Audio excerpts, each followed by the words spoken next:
y como se arrepintieron, fueron salvados. Pero esto sucede mucho como a veces sucede con la gente en el diario vivir.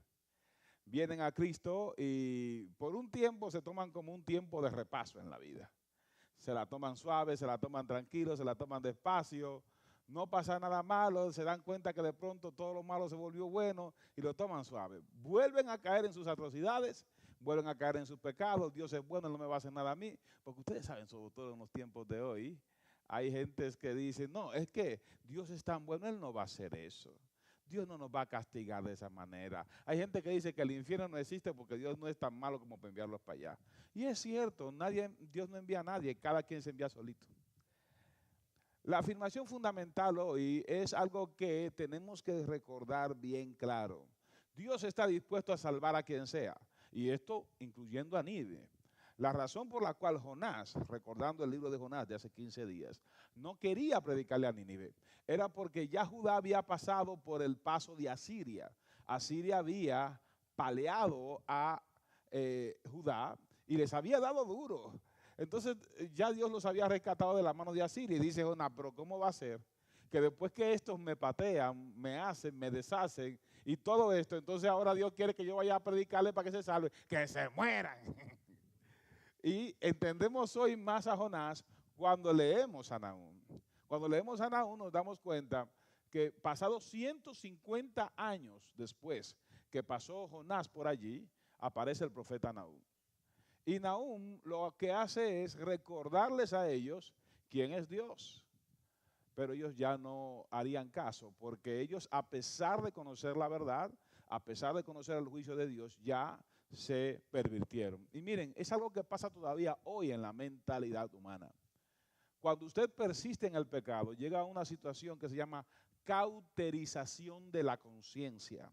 La cauterización de la conciencia es cuando usted, una herida ya pasó y se le cicatriza. Ahí cuando se dice que se cauteriza, se sella la herida. Y ya cuando se sella, ya no le duele más. La conciencia es algo que debe ser siempre vivo, siempre latente. La conciencia jamás debe cauterizarse o cicatrizar. La conciencia no debe cicatrizar. La conciencia sana las heridas, pero no cicatriza como para que no esté viva. La conciencia tiene que estar viva. Cuando el creyente, por ejemplo, hoy, que ha creído, insiste en el pecado, sigue cometiendo el mismo pecado, sigue cometiendo las mismas situaciones una vez tras otra, a pesar de haber creído en Cristo Jesús, pues sencillamente su conciencia se va cauterizando hasta el punto de que ya él cree que el pecado no le afecta aún cometiéndolo. ¿Está aquí conmigo? Entonces, en eso fue que cayó Nínive. Nínive fue rescatada, se arrepintieron todos, desde el rey hasta el burro. Imagínense que hasta el burro se arrepintió. Todos se arrepintieron, pero pasado el tiempo, la raíz de esta gente, lo que la Biblia conoce como, ¿cómo le decimos que eso? En Éxodo 26 dice, yo soy Jehová fuerte y celoso y persigo la maldad de los hombres sobre los hijos hasta la tercera y cuarta generación. Es lo que llamamos raíz de iniquidad. Y la raíz de iniquidad de los ninivitas no les alcanzó como para quedar hundida, sino que su arrepentimiento fue momentáneo. Igual sucede hoy. Cuando el arrepentimiento de la gente es momentáneo, la gente solamente cree por un tiempo. Es como el agua, es como la semilla que cae ¿dónde? Entre espinos. Las situaciones del día a día la ahogan y no da fruto. O su fruto es de muy corta duración. O como la semilla que cae entre piedras, no puede echar raíces, y al no poder echar raíces no puede dar un buen fruto y cualquier situación se la lleva. Eso pasó con los ninivitas. Los ninivitas no persistieron en la fe, no persistieron en creer en el Señor, volvieron a sus atrocidades, volvieron a tomar poder, volvieron a ser guerreros sangrientos, feroces y muy, muy aguerridos. Así que Dios determina destruirlos. Dios es el juez de toda la tierra. Y esto es lo que vemos en el capítulo 1 del libro de Nahum. Dios es el juez de toda la tierra y Él determina cómo va a destruir a Nínive. Describe cómo la va a destruir. Y Dios se planta como juez y dice, no, ustedes no me quisieron hacer caso, ahora les viene juicio. Y cuando la Biblia dice, ahora les viene juicio, lo que está diciéndoles claramente es, ahora les viene la recompensa de su castigo por no haber aceptado el resultado del arrepentimiento. O sea, el ser humano siempre va a tener estas dos grandes alternativas delante de Dios. Te arrepientes, eres salvado. Persistes en pecar, acarreas juicio. Y aunque usted vea a mucha gente, y eso lo vamos a ver quizás la semana que viene con el profeta Nahum, aunque usted vea a mucha gente que cree que el juicio no le va a llegar, dice en Nahum, aunque la visión se tardare, llegará. Entonces, es importante que veamos que Dios determina cuándo y hasta dónde son el final de los tiempos. Usted y yo no. Y cuando usted ve que una persona, a pesar de sus atrocidades, alcanza algún nivel de arrepentimiento para salvación, dele gracias a Dios. Significa que Dios está tratando con él y que de alguna manera quiere rescatarlo o rescatarla de su situación. O sea, no se ponga a refunfuñar, ese no merecía ser salvo. ¿Cómo va a ser que ahora es cristiano? Mucha gente no cree en el evangelio porque dice, ¿cómo va a ser que después que hizo tal cual, mató tanto, vivió de tal manera, perdido, bla, bla, bla, bla, y ahora dice que es salvo? Yo no creo en eso. ¿Eh? Hay muchos Jonás dentro y fuera del evangelio, que no creen en la salvación de la gente de esa manera. Y sencillamente a veces ni le predican por esa situación. No comete ese error usted. Hay muchos familiares nuestros que pensábamos que nunca iban a venir al evangelio. Le predicaban pero sin fe. ¿Usted le ha predicado a alguien como sin fe? Por compromiso. Nada más por predicarle como que se acerca y le dice, hay que predicarle, pues mi familiar, pues, así de ser mensaje, mira, Cristo te ama. Nada personal, no es contigo, mi hijo, no te preocupes. Pero no creen que Cristo los va a salvar. Hay gentes, por ejemplo, que hoy son creyentes, que yo les predicaba por la obligación, porque estaban muy cerca de otros que eran buenos creyentes. Pero decía, este se salvará, porque ¿cómo es? Dios mío. Pero a veces uno ignora la palabra que dice que el que mucho se le perdona, mucho agradece, y son los mejores creyentes después. Esto no fue lo que pasó con Nínive, lamentablemente. Nínive no se arrepintió del todo, Nínive se arrepintió para que Dios no los matara allí. Así que Dios determinó ya no más extensiones. Va a pasar también en nuestras vidas. Dios nos va a estar dando oportunidades hasta que se canse. Yo digo con respecto al pecado de los grandes hombres de Dios, no dejan de ser grandes hombres de Dios. Caen en pecado, pero no dejan de ser grandes hombres de Dios. Usted y yo no tenemos que juzgarlo, porque a veces usted y yo cometemos errores más grandes que los de ellos. Lo que pasa es que nadie lo sabe. No somos tan famosos. Y es la única diferencia, Es la única diferencia. A veces cometemos errores tan bárbaros, decimos mentiras más grandes, pero los demás no se dieron cuenta porque usted y yo no somos tan famosos. Y al no ser tan famosos, pues nadie lo sabe. Y ahí estamos, y cuando viene a ver, tú eres peor. Entonces, no juzguemos en ese sentido, démosle gracias a Dios. Dios es quien determina cuando llegue el juicio. Y Dios determinó que ya a Nínive se le acabaron las oportunidades. Lo de Jonás fue la última oportunidad. Y todavía esperó 150 años antes de enviarle el juicio. Oiga bien, 150 años. Así que Dios determina. ¿Qué hizo Dios? Después que determinó que Él era el soberano, que Él era quien sabía cuándo se vivía y cuándo se moría, Dios describe cómo va a destruirlo. Y ese capítulo 2 es desgarrador. Cómo dice que no va a quedar nada. Y mire, óigame bien, no queda nada de Nínive hoy. Los geógrafos no pueden determinar dónde en la geografía de Asiria, y usted lee los periódicos y todavía existe Siria, Siria está ahí está Siria, y las ciudades de alrededor están, pero de Nínive no se sabe dónde puede haber estado. Es lo mismo que sucede a veces con ciudades como Sodoma y Gomorra, o con otras ciudades que Dios dijo, te raeré. La palabra raer es te voy como a afeitar. Significa voy a eliminarte, te voy a volver polvo de la faz de la tierra. Y eso es lo que Dios le platica a Nínive en el capítulo 2. O sea, ya yo me cansé de ustedes, ya, hasta aquí llegaron. Hasta aquí llegaron y describe una destrucción desde los árboles que usted podría decir nada tenían que ver. Y hay algo que pasa con las generaciones. A veces usted ve mucha sangre en las escrituras y usted se pregunta cómo era posible que un Dios tan misericordioso hoy, por eso es que dice la Biblia que sus misericordias son nuevas cada mañana. Qué bueno que usted y yo nacimos en este tiempo, donde sus misericordias todavía eran más grandes que ayer. Y por su misericordia estamos aquí, por su misericordia. No era porque Dios quería ser malo con esas generaciones. No. Es que en ocasiones hay generaciones, hay raíces de iniquidad tan fuertes en ciertas generaciones, que si usted no elimina la raíz, sigue el mal. Y eso sucedió con los pueblos, y se los voy a decir para que lo tome como idea. A Josué se le dijo, elimina a todos los pueblos. Josué no pudo. Eran demasiados pueblos. Y los pueblos que quedaron alrededor de Israel fueron los que lo corrompieron. Los filisteos quedaron, fueron los que le hicieron guerra. Los del otro lado fueron los que los permitieron. Y los del otro lado fueron los que empezaron a introducirse y a mezclarse con ellos. Entonces era necesario eliminarlos todos para que el pueblo se conservara. No se eliminaron todos los pueblos, el pueblo se volvió a pervertir. ¿Por qué? Porque el hombre tiene la tendencia a estar complaciendo al amigo y a olvidarse del que lo creó. Y Nínive tenía la tendencia a volver a su raíz de iniquidad perversa y sencillamente Dios se cansó de eso.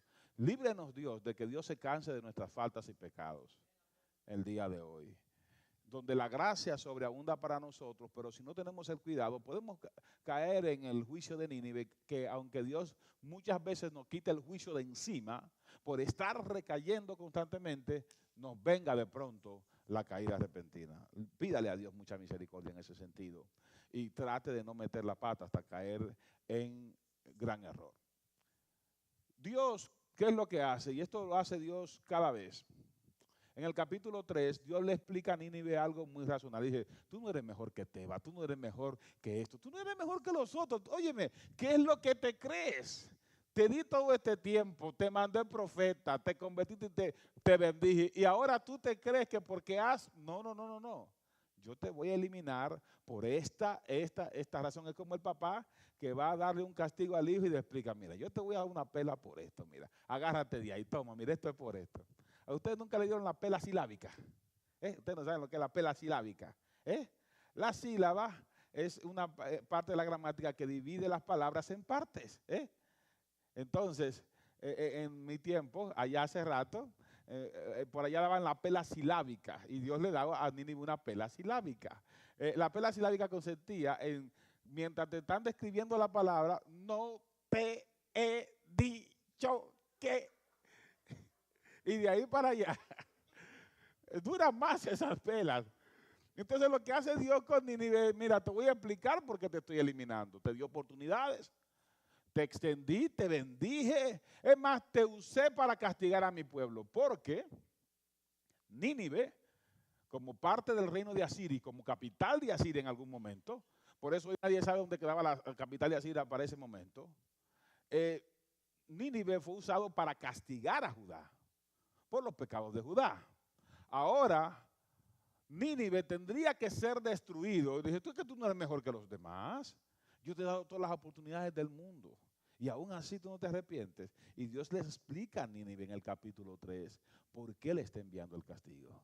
Se lo describe en el capítulo 2. Pero la profecía de Nahum en el capítulo 3 describe claramente por qué le está enviando el castigo y lo compara con ciertas situaciones para que ellos entiendan su castigo. Dios siempre hace que el hombre entienda su castigo. Cuando usted va al capítulo 3 del Evangelio de Juan, versículos 19 por ahí dice, porque los hombres no aceptaron la luz porque sus obras eran malas y eso los condenó. O sea, Cristo te explica en el capítulo 3 de Juan por qué viene la condenación.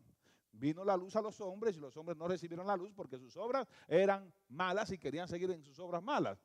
Dios siempre te va a explicar cuál es la situación antes de darte el rayazo. Yo le ruego al Señor que todos los que estamos aquí y aún los que nos escuchan por el internet tengan la sabiduría de que cuando Dios les está explicando el castigo se arrepientan. Porque hay hombre y hay ser humano que Dios se lo explica de arriba abajo y siempre piensa que es para después. A Nínive le llegó de repente y su existencia fue raída de la faz de la tierra. Semejante a lo que pasó en el pasado con Amalek, que ustedes recuerdan que Saúl quería dejarlo vivo al rey de Amalek por cuestión de compasión, porque le dijo dónde estaban las vaquitas y los tesoritos, y se agarró de ahí. Y Samuel, que nunca le había puesto la mano a una espada, por lo menos la Biblia no lo describe, le dije, ¿dónde está el rey? Ahí está, pero él no es, por mi casa le dirían, él no es de nada, él no es de nada. Él está manso, ahí agarró, le quitó la espada a Saúl y le mochó la cabeza al rey de Amalek. De un profeta tan manso como Samuel, usted no iba a esperar eso. Pero cuando el profeta de Dios ve que está comprometido el juicio sobre los hombres a raíz de un pecado, ¿qué prefiere el profeta? Eliminar el problema desde la raíz. Y así va a suceder en la vida nuestra cada día. Si nosotros que hemos sido perdonados por el Señor una y otra vez, insistimos en el mismo pecado constantemente, insistimos en perseverar en el pecado, no alcanzaremos la misericordia. Y en eso el libro de Hebreos es muy categórico y muy enfático. Cuando usted sabe que algo ofende a Dios, usted debe apartarse de ello. Porque si aún siendo creyente, usted no se aparta de lo que provoca la ira de Dios, usted sencillamente va a ser arrastrado por el pecado y el juicio lo va a alcanzar. Usted y yo tenemos la capacidad de pensar como Dios. Porque la Biblia nos dijo claramente en Génesis que Él nos hizo a su imagen y semejanza. Pero el hombre nada más se lleva de esa palabra y el complejo de Dios no se le quita. Entonces, quiere tomar decisiones muy particulares.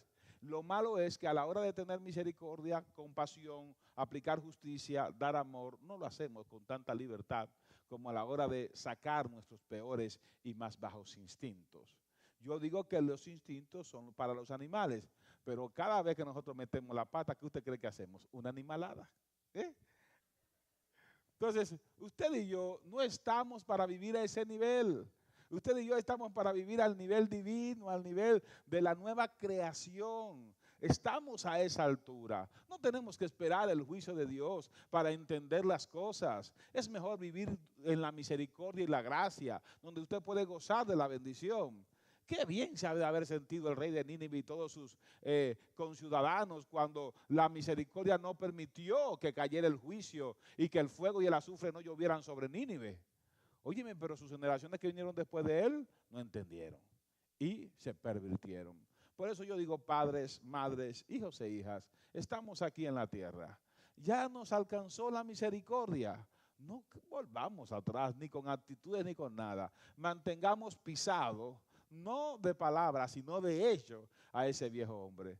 Porque aún de palabra, cuando usted dice que le machuca la cabeza al diablo, ¿verdad? Con el cantico tan, iban a machucarle la cabeza al diablo, y es verdad. Se necesita el poder de Dios, es verdad.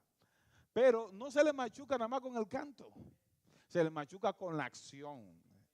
Porque si usted lo amenaza al tipo y usted no le da, el tipo le va a dar. El hombre, ese espíritu es agresivo. Usted amenaza al diablo, y se lo digo claramente para los que hablan de guerra espiritual. Usted amenaza al diablo con que te voy a destruir, te voy a eliminar de mi vida, no tendrás derecho sobre mis hijos. Y usted no se le para firme, de allá para acá él viene incómodo, porque ya usted lo amenazó. Entonces, si usted no le pega donde más le duele, en lo que es su dominio sobre usted, él se va a levantar con usted y todas las palabras que usted dijo contra él, él va a hacer que usted se las coma. Y yo se lo digo de verdad, ¿eh? Esto parece cómico, pero se lo digo de verdad. Usted se levanta en oración y a veces nosotros nos fiamos mucho de la televisión, o como mi esposa, que es una guerrera que ora como para llevarse todo el mundo por delante. Si no se para y si no nos paramos en la familia, pues el diablo se nos para. Ahí están los ejércitos cada vez que nos rodeamos, pero llamamos a los ángeles porque hay que pedir ayuda. ¿Usted me entiende? Entonces, usted y yo tenemos que pararnos firmes en lo que hemos determinado de servir a Dios, para que no nos alcance el juicio de Nínive.